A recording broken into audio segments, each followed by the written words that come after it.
যারা এই 5ই আগস্টে রক্তের উপরে দাঁড়িয়ে সরকার গঠন করেছিলেন, ইন্টারিম গভর্নমেন্টের দায়িত্ব নিয়েছিলেন, এদেরকে মনে রাখতে হবে এই দেশের দায়িত্ব যারা নিয়েছেন তারা বাংলাদেশের মুসলমানদের রক্তের উপরে দাঁড়িয়ে দায়িত্ব নিয়েছেন।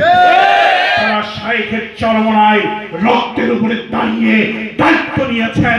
এই রক্তের সাথে যদি বেঈমানি করার দুঃসাহস করেন, মনে রাখবেন তাসলিমা নাসরিন যেইভাবে বাংলাদেশের মাটিতে টিকে থাকতে পারে নাই, শেখ হাসিনা যেইভাবে টিকে থাকতে পারে নাই, আপনাদেরও টিকা সম্ভব হবে না।